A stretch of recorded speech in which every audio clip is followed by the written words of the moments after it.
대표적인 성장주인 제약바이오가 잘 되려면 금리 인하기 도입하는 신용이라도 해야 된다라고 저는 생각을 했었어요.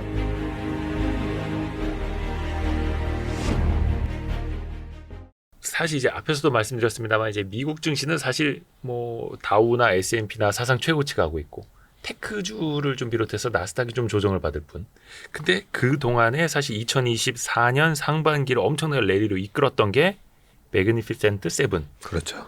테크 주식 7개였지 않습니까? 근데 이제 물론 종목별로는 다릅니다만 다시 한번 그런 빅테크 위주의 랠리가 올 수 있을 것인가? 왜냐하면 이미 또 우리 서학개미들이 또 많이 들어가 계신 것들이 많아서 이 부분은 어떻게 혹시 보세요? 굉장히 중요한 질문을 해주셨는데 우리가 한번 잘 생각해 보자고요. 결론부터 말씀드리면 M7 중심의 랠리는 아니다. 네, 랠리는 맞는데 M7에 이렇게 쏠려서 올라가는 랠리는 아니다. 왜냐하면 그때 왜 M7 중심으로 올라가는지에 대한 설명을 드렸어요. 예. 고금리. 그 고금리를 누가 만들었죠? 페드가 만들었잖아요. 네. 왜냐하면 물가 잡으려고. 네. 물가를 잡기 위해서 억지로 투자를 못하고 소비를 못하게끔 고금리를 만들어 놓은 거잖아요. 그 GDP 성장이라는 게 이 총생산이 보면 정부 지출, 그다음에 개인 소비, 기업의 투자. 네, 그리고 순수출인데 거기서 투자하지 말고 소비하지 말라는 거죠. 그렇게 해서 꾹 눌렀는데 금리를 올려놓으니까 개인들 가처분 소득 떨어지죠. 예. 못해요. 고금리에 줄줄줄줄 나가야 되는 이자 비용이 얼만데. 그런데 기업 중에서 이 M7에 해당되는 기업들은 돈이 어마어마하게 많다 보니까 예금 넣어놔도 이자도 많이 받고. 네. 그래서 돈이 많다 보니까 22년 11월 달에 갑자기 챗GPT 나오면서 뭐야? AI 하면 알파고 구글이었는데 네. 마이크로소프트에서 먼저 빵 치고 나오니까 허겁지겁 막 같이 투자를 한 거잖아요. 돈이 없는 것도 아니고 돈을 땡겨올 필요도 없고. 그래서 이 성장에 대한 그림을 그릴 수 있었던 회사들이 M7밖에 없어요. 그렇죠. 다른 회사들, 우리가 작년에 뭐 2차 전지 많이 했다가 많이 떨어졌잖아요. 2차 전지 같은 우리나라 회사도 성장에 질렀는데 계속 질러야 되잖아요. 네. 계속 질러야 되는데 돈이 없잖아요. 돈 빌려서 투자했어요. 네. 그래서 2차 전지 관련된 뭐 에코프로나 이래 보면 유동부채가 많이 늘었어요. 유동부채 1년 안에 갚아야 되는 부채가 유동부채잖아요. 네. 근데 아니 금리가 뭐야 한 3%에서 멈춰 했더니 5.5까지 만들어 놨잖아요. 그러니까 돈을 빌려서 투자해야 되는 업체들한테는 죽을 맛이 없고 그래도 소비가 살아나면 되는데 소비가 어떻게 살아나요? 금리를 저렇게 올려놓으면 자동차 할부 금융 자체가 금리가 올라가면서 자동차도 사지 못하게 만들어버리잖아요. 네. 네, 그런 상황에서 M7 중심으로 올랐는데 최근에 약간 테크 기업이 약한 이유도 바로 거기 있어요. 금리를 낮춰주니까 금리를 낮춰줘? 그러면 금리 때문에 사고 싶어도 못 샀던 기업들이 많잖아요. 이제 눈에 들어오는 거예요. 이제 눈에 들어오는 거거든요. 그래서 우리가 벌써 옛날에 코로나 때 왜 BBIG, 빅7의 종목이 올라갈 수밖에 없는지 그때도 주식 초등학교에서 제가 그 설명을 했었죠. 100개 중에 지금 성적 나오는 건 7개밖에 없으니까. 그래서 얘네들 중심으로 가는 거다. 근데 나중에 21년도 되니까 종목장이 오잖아요. 네. 금리는 낮아져 있고 와 주가는 올랐고 사람들이 막 소비하죠. 네, 주식책도 마구 사보고 막. 네. 주식책은 투자의 본질. 박세익 대표님의 투자의 본질. 감사합니다. 그런 상황이었기 때문에 21년도에 종목이 확산됐잖아요. 예. 그러면 지금은 금리 인하가 과거 2008년 금융위기 아니면 닷컴 버블이 깨졌을 때 그런 상황에 하드랜딩을 막고자 허겁저겁 전격적인 50bp 인하 아니잖아요. 예정돼 있었던 금리 인하를 한 거잖아요. 네. 네, 그런 상황에 지금은 사고 싶은 종목이 많아진 거예요. 많아졌기 때문에 M7이나 우리나라 반도체에 쏠려 있었던 자금들이 이제는 다른 데다가 투자를 하기 위해서 이쪽 좀 팔고 사다 보니까 특히 이제 좀 최근에 반도체가 약간 모습이 나왔고 그러면 결론적으로는 그러면 반도체는 버려야 되는 카드인가? 그러게요. 네. 반도체 안 그래도 여쭤보려고 그랬는데. 네, 이 부분이 제일 중요한데 예. 결국 우리가 그런 식으로 해서 아 그동안에 부채 많았던 기업들 그래 너네들 고생했지 그냥 너무 많이 빠졌네. 예, 그러면 한 2만 원 해야 되는 주식이 5만 원 갖다가 지금 15,000원이에요. 예. 아 이거 금리 때문에. 그러면 금리가 떨어지면 다시 2만 원 갈 거니까. 근데 거기서부터는 앞으로 고성장이 나와야 되는데 성장을 보니까 성장은 크게 안 나올 것 같아. 만약에 그런 업종이 있다면. 그게 뭐 항공사라든지 아니면 미국의 크루즈라든지 뭐 그런 기업일 수 있잖아요. 고금리에 막 고통받았던 기업들. 네. 근데 그 고통을 해소하는 수준까지는 주가가 올라와도 이 주식 투자자들이 제일 좋아하는 거는 성장주잖아요. 그렇죠. 회복은 했는데 성장성이 AI에 비해서는 성장성이 낮네 하면 그때는 요 주변주들이 가치를 다시 회복하고 나면 결국은 또 성장주로 가게 돼 있어요. 그러면 지금 AI만큼 계속된 확실한 성장을 하는 업종이 있을까라고 보면 아직은 안 보이거든요. 네, 그래서 이번에 금리로 고통받던 기업들 좀 올라오고 건설주 이런 것도 많이 빠졌었잖아요. 네네. 네, 그런 것들도 좀 올라오고 그러고 나면 다시 또 반도체 랠리가 시작하고 2020년도에 한번 잘 생각해 보시면 처음에 BBIG 빅7에는 B가 반도체 아니었어요. 배터리, 그렇죠. 그리고 바이오였거든요. 그때도 6만 전자 막 하다가 뒤늦게 반도체가 빵 튀잖아요. 예. 2020년 11월부터 네. 위로 빵 튑니다. 그래서 이번에도 결국은 랠리는 나중에 내년 상반기를 이끄는 거는요. 이 바이오텍은 좀 성장이 좀 좋게 나올 것 같아서 네. 바이오 그다음에 미국의 이 반도체 이 두 축은 바이오가 이번에 먼저 좀 올라가다가 나중에 또 반도체가 이어간다. 그렇게 생각합니다. 그러게요. 지금 이제 뭐 반도체 같은 경우에는 여러 논쟁들이 있죠. 뭐 모건 스탠리에서 다시 또 뭐 겨울이 온다고 하고 그것 때문에 이제 외사 리포트 때문에 뭐 하이닉스 막 장주 뭐 10%막 이렇게 네. 폭락하기도 하고 했는데 이거는 좀 어디 과하다고 보시나요? 아니면 이 정도는 좀 맞고 갈 수밖에 없다고 보시나요? 우리가 모건 스탠리랑 너무 잘 알고 있잖아요. 예. 친하지는 않아요. 친하지는 않아도 모건 스탠리, JP 모건, 골드만삭스 벌써 이 제도권에서 한 30년 일하다 보니까 예. 걔네들의 특성을 좀 많이 알고 있죠. 네. 골드만삭스는 전반적으로 강세론자인데 네. 약간 이 삭스, 네. 삭스하면 양말, 약간 구린내가 가끔씩 날 때가 있어요. 네. 왜 유가 140불에서 200불 간다고 그러지? 네. 그리고 2008년도에 40불이 깨지거든요. 예. 2008년 초에 200불 간다라는 리포트를 냈는데 유가가 40불이 깨진 리만 브라더스 망하고 났을 때 예.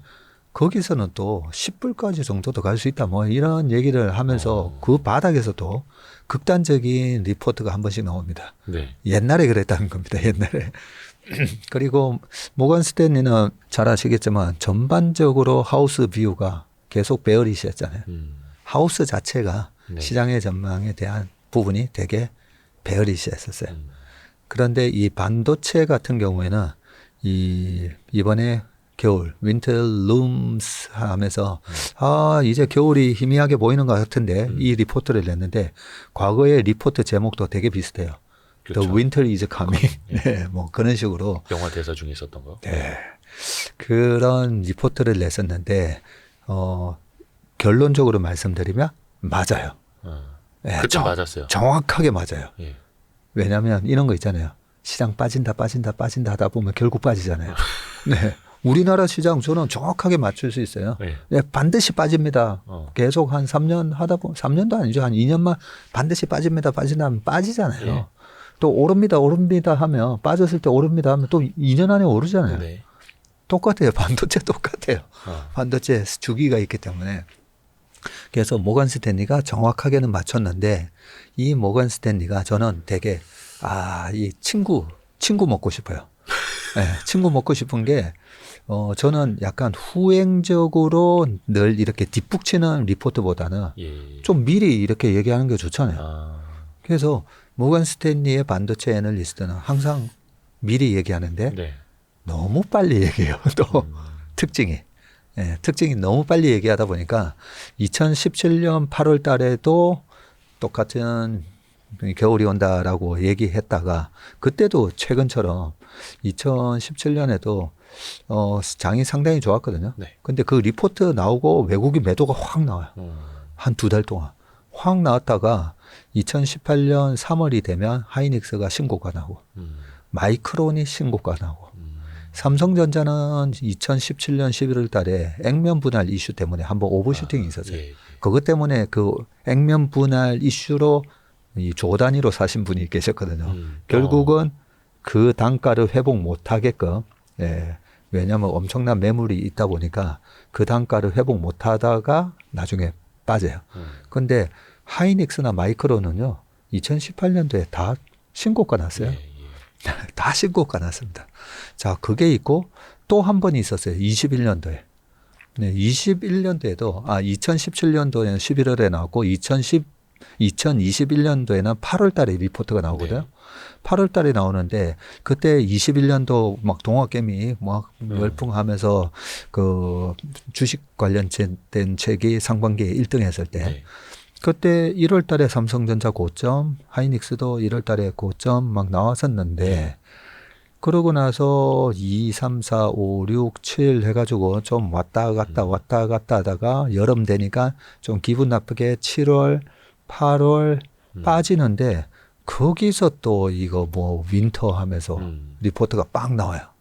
그러니까 이 약간 투매 같은 거야 나오고, 그때 하이닉스가요, 그 21년 상반기에 15만 500원의 고점을 기록했는데, 그 윈터 이즈 카밍 리포트 나오고 8월에서 9월 달 그 2달 동안에요. 9만 원을 가요. 그러면 우리가 15만 원에서 9만 원을 가면 6만 원이 빠지는 거잖아요. 네. 15만 원에서 6만 원이 빠지면 정확하게 마이너스 40%입니다. 이번에 정확하게 40% 빠졌어요, 지금. 네, 그렇게 빠졌고, 그러고 나서 그러면 21년도에 어떻게 됐지? 생각해보면 그 리포트 나오고 8월, 9월까지 한 번 더 이 그동안에 질질질질 흘러내려서 투자자들이 엄청 이래 스트레스 받고 네. 있는데 겁을 확 줘버린 거죠. 그러면서 투매 나오고 9만 원 찍고 갑자기 11월 달에 반도체 가격이 계속 좋아요. 21년도가 저거잖아요. 페드가 미국 정부에서 돈 뿌려줘가지고, 그리고 제로 금리 상황이었고, 돈 뿌려주고, 뭐 부동산도 좋았고, 그 뿌려준 돈으로 다 뭐 노트북 사고 핸드폰도 바꾸고 팬데믹 했었으니까. 상황이었으니까. 네. 그 굿즈에 대한 수요가 워낙 많다 보니까, 반도체가 가격이 계속 좋네. 그러니까 2020년 10월 말부터 시작된 반도체 가격의 상승이 2021년 11월, 12월인데도 1월까지 계속 올라가는 거예요. 네, 계속 올라가면서 보통 이렇게 7, 8, 9는 좀 가격이 항상 좀 떨어지는데 연말 되니까 가격이 또 막 치고 올라갑니다. 그러면서 11월 달에 막 올라가니까 모건 스탠리에서 허겁지겁 리포트가 또 나요. 8월에 윈터 얘기하면서 막 다 날려라 했던 때 딱 3개월 만에 9, 10, 11월 3개월 만에 제가 좀 잘못 봤네요. 예. 잘못 봐서 지금 PC랑 이쪽 수요가 생각보다 강하네요 하면서 그래서 제가 저 모건 스탠리를 좋아하는 거예요. 또 빠르게 반성문. 예, 내가 잘못 봤다고. 예, 고집 안 부리고. 근데 그 투자자 입장에서는 되게 속상하죠. 9만 원 같은 게. 그렇죠. 네, 그러고 나서 다시 13만 원까지 한 4만 원이 올라버리니까 우리가 10만 원에서 4만 원 올라도 40%잖아요. 예. 근데 9만 원에서 올라가니까 한 45%가 주가가 2달 만에 빵 올라갑니다. 그리고 미국의 마이크론은 신고가가 나요. 그쯤 되면 이제 이거 뭐 농간 부리는 거 아니냐 약간 이런 막 울분이 나올 법한데. 그래서 이번에 금감원에서도 이거 너네 그 반도체 이번에 리포트 나오기 3일 전에 그렇죠. 모건 스탠리 창고에서 200만 주의 하이닉스 매도가 나왔거든요. 네네. 선행 매매 아니냐. 조사하겠다. 근데 조사가 쉽지는 않을 거예요. 그렇죠. 왜냐하면 그게 이제 선행매매면 애널리스트가 사전에 뭔가 정보를 누군가한테 줬다는 이 증거를 잡아야 되는데 네. 그게 어렵잖아요. 우리나라 같으면 애널리스트 들어오라 해가지고 예. 자 휴대폰 좀 제출하세요. 그러니까 포렌식 해서 다 압수해가지고. 네, 누구랑 통화했는지 네. 다 보고 메신저 통화 같은 기록 거, 보고 실제 거기서 매도했네 이걸 잡아낼 건데 그 미국에 있는 애널리스트랑 와보세요 하면 오겠어요? 안 오면 안 오면 끝이죠. 그래서 그런 의혹을 살 만큼 왜 이 바닥에서 그런 매도 리포트를 내고 또 허겁지겁 또 뒤에서 그래서 그런 뭐 꼭 의심을 하지는 않더라도 모건 스탠리의 그동안의 반도체 리포트에 대한 그런 패턴은 항상 그렇게 거의 1년을 선행해서 얘기했다는 거죠. 1년을 선행해서 얘기하고 그 반도체 리포트 나오고 나서 그러고 나서 3개월에서 5개월 뒤에는 거의 또 전고점을 트라이하는 그런 상승은 있었다. 꼭 다 맞는 것도 아니었던 거고 네. 반성문을 썼던 적도 있고 네. 그럼에도 불구하고 모건 스탠리 욕을 안 하시는 거 보면은 참 대단하십니다. 인격적으로도 성인이십니다. 성인. 그래서 박세익 대표님이 과연 싫어하는 사람이 누구 있을까? 약간 저는 그게 더 궁금한데. 다 먹고 살자고 하는 거잖아요. 네. 이해해줘야죠. 뭐. 근데 이제 워낙 이제 삼성전자도 거의 지금 뭐 6만 막 2, 3천 원대까지 내려와 있고 뭐 하다 보니까 이게 마이너스 막 수십 퍼센트 되는 분들이 계시단 말이죠. 네. 특히 이제 소부장은 더 심할 거고. 그래서 약간 일각에서는 지금 이제 반도체 물려 있는데 다음 사이클까지 기다려야 하나요? 이렇게 질문하시는 분들도 계세요. 네. 얼마나 갈지 모르겠지만. 그래서 방금 좀 길게 설명을 드렸는데 이번 사이클이 끝나지 않았다는 거고요. 어떤 사이클이요? 상승 사이클. 이번에 상승 사이클이 잘 생각해 보시면 삼성전자가 서프라이즈를 내기 시작한 지 2분기밖에 안 됐어요, 지금. 하이닉스는 3분기 됐죠. 작년 4분기 실적부터 서프라이즈를 냈는데, 그죠? 네. 그 전에 작년에 대규모 적자였잖아요. 그래서 어떤 분은 작년 초부터 시작한 반도체 상승 랠리에 따르면 네. 지금 한 2년 됐기 때문에 이제 다운 사이클로 들어간다는데 아니 작년이 무슨 상승 사이클이에요. 그냥 뭐 AI 반도체만 좀 좋았고. AI 반도체 막 이런 얘기만 있었지 작년에 3분기에 삼성전자 하이닉스 우리나라 반도체 재고가 50조니 뭐니 그러지 않았습니까? 네, 네, 네. 네, 그런 작년에 하이닉스 망할 수 있다 얘기 나왔잖아요. 그죠, 그죠. 예, 왜냐하면 2020년대 인텔의 낸드 솔리타임 인수하고 그리고 7조나 되는 적자 나고 그래서 작년에 엔비디아가 선급금 안 줬으면 HBM 못 만들었어요. 그 정도 상황이었는데 반도체 랠리가 지금 2년 지속됐기 때문에 다운턴이다. 그래서 그 반도체 사이클에 대한 부분이 뭐야 작년에 대규모 적자 났는데 지금 사이클이 끝난다고? 네, 그거는 좀 아니고요. 그래서 이번 사이클의 끝은 내년 말에서 내후년 초라고 보는 게 맞고요.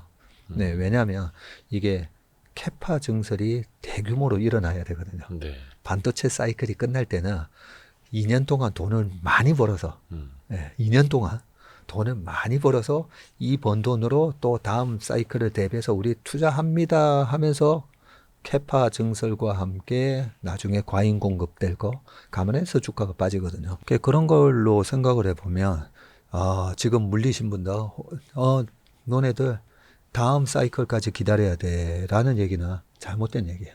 그래서 이번에 아직까지 사이클은 남아있다 보시면 되고 단지 저는 26년 되면 엔비디아도 저는 반토막 난다라고 말씀드리잖아요. 몇 년도요? 26년이에요. 네, 그때가 이제 다운 사이클이라고 보기 때문에 네. 그래서 26년을 대비해서 이번에 25년도에 한 7월 달까지 랠리가 쫙 이어지면 그때에 대해서야 이럴 겁니다. AI에 대한 지금은 AI 서버에 들어가는 가속기에 그렇죠. 해당되는 GPU 플러스 HBM이었잖아요. 네. 요것만 얘기했는데 아니 뭘 그렇게 돌리는 거죠? 데이터잖아요, 데이터. 네, 데이터. 그런데 지금 데이터 센터에 대한 블랙락하고 마이크로소프트랑 뭐 300억 달러에 이번에 또 펀딩이 되고 막 이런 뉴스들이 계속 나오고 있거든요. 그러니까 AI 투자는 지속된다. 네. 그 데이터 센터가 가속기만 지금 넣는 게 아니잖아요. 네. 저장을 해야 되잖아요. 저장을 해야 되는데 2016년, 17년도에 들어갔던 DDR4로는 전력이 감당이 안 되는 거죠. 그래서 DDR5로 넘어가야 되고 거기에 HBM이 있고 그 다음에 그 저장에 해당되는 SSD도 지금은 엔터프라이즈 SSD라고 하는 기업용 ESSD로 다 이렇게 교체가 돼야 되고요. 그 수요가 시작되다 보니까 오늘 딱 신문 보는데 ESSD에 대한 수출 증가율이 52%. 네, 이렇게 나오는 거죠. 매출 증가율이. 그래서 우리가 이 부분도 조금씩 얘기했는데 주가가 빠지니까 아닌가 뭐 이러고 있는데 그렇죠. 모건 스탠리가 맞는 것 같아. 네, 근데 실적 보면 실제로 우리가 원래 생각했던 그 그림대로 가고 있어요. 이제는 AI 가속기 플러스 이 AI 서버에 들어가는 어마어마한 데이터 저장 장치가 들어가야 되는데 이거는 또 누가 잘하느냐? 삼성전자 잘해요. 네, 그동안에 이제 지금 삼성전자 주가가 63,000원까지 빠져서 네. 또 많이 속상하신 분들도 계실 건데 또 그 부분이 부각이 되면서 이렇게 수익이 잘 나? 근데 여기서 이제 좀 중요한 걸 말씀드려야 되는데 네. 그동안에 HBM이든 GPU든 공통적인 핵심 키워드는 있어요. 쇼티지였잖아요. 네. 네, 쇼티지예요. 공급 부족인데 그러면 낸드가 어떤 상황이 될 건가를 봐야 되는데 지금 중국에서도 반도체 만들고 있잖아요. 메모리. 네. 그 거의 다 이제 범용 모바일이나 그 노트북 정도 들어가는 그런 걸 하고 있고 이런 AI 서버용은 아직 못 나오고 있거든요. 그러니까 여기서 그런 ESSD라든지 이런 쪽은 또 쇼티지 얘기가 나올 것 같아요.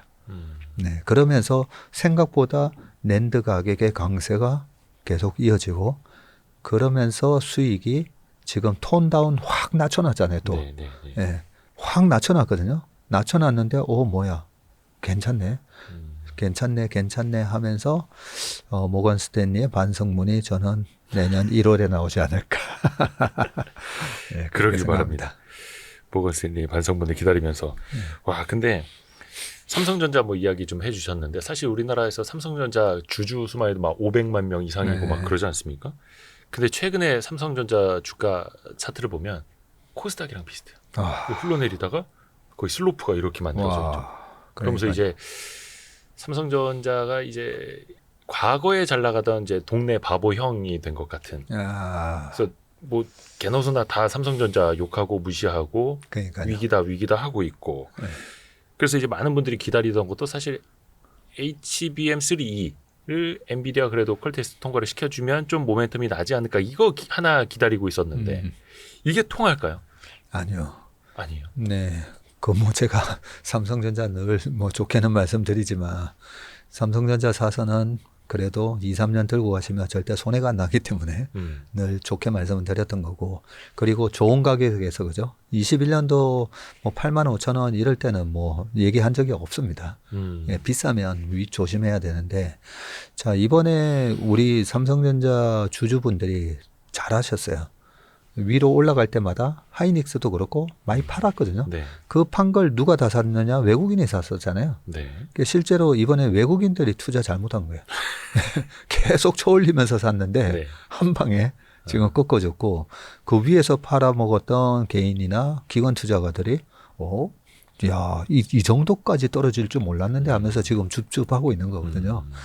그래서 줍줍하실 때 용기 있게 또 줍줍하시면 된다라는 말씀을 드리는데 아까 말씀드렸듯이 우리가 전체 반도체에서 그 메모리 쪽에서 HBM이 차지하는 비중은 한 2년 전만 하더라도 겨우 2%였던 거죠. 2%. 예, 근데 이게 앞으로 메모리도 다 커스터마이즈된 반도체를 요구할 거라서 빅테크 기업들이 엔비디아처럼 우리 요렇게 만들어줘. 이런 식으로 애플이 됐든 아니면 마이크로소프트가 됐든 메타가 됐든 이렇게 좀 만들어져 하는 그런 커스터마이즈된 스페셜티 반도체가 디램 쪽에서도 계속 나올 거고요. 그게 디램이 됐든 낸드가 됐든 그런 식으로 진행이 됐을 때 과연 이제 HBM은 못한 건 맞아요. 네. 못했잖아요. 못했으니까 경계연 사장 경질되고 했던 거고요. 근데 다른 부분도 못할 건가라는 부분에 있어서는 그래도 아직 희망은 있다. 네. 그래, 그 부분 때문에, 어느 정도 낙폭의 한 50%에서 70%까지는 회복한다고 보고요. 근데, 이렇게 코스닥 차트처럼 무너지는 거는 시장 2008년 금융위기라든지 코로나라든지 그런 상황이 아니었으면 삼성전자가 이렇게 무너지는 모습은 없었죠, 사실. 그것도 단기간에. 단기간에. 약간 굴욕적이죠. 그 굴욕적인 주가 모습에는 분명히 과거와 다른 삼성전자의 그런 실력이 반영은 됐다고 봐요.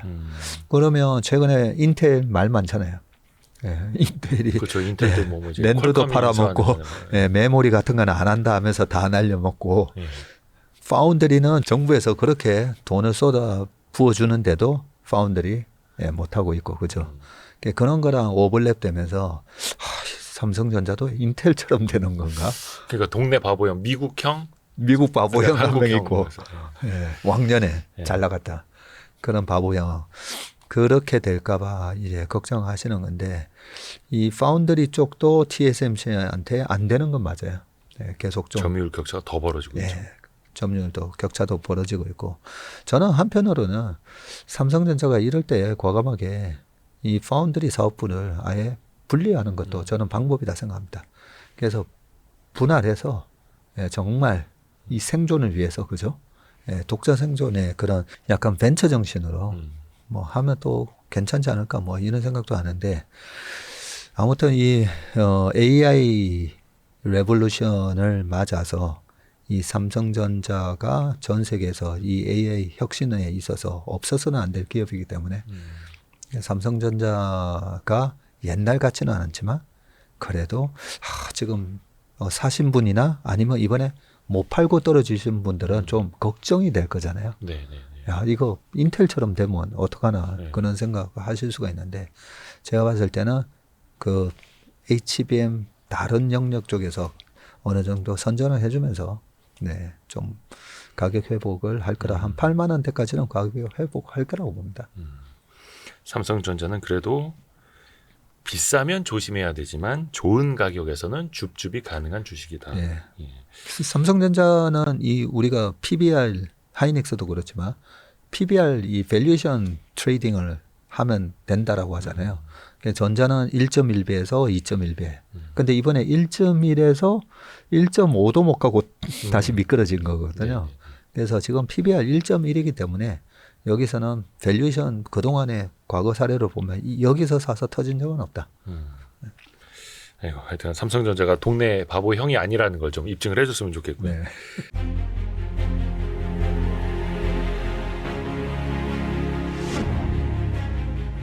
대표적인 성장주인 제약바이오가 잘 되려면 금리 인하기에 도입하는 신용이라도 해야 된다라고 저는 생각을 했었어요. 근데 그때 한 번 더 뛸 수 있는 게 제약바이오라고 저는 생각을 하고요.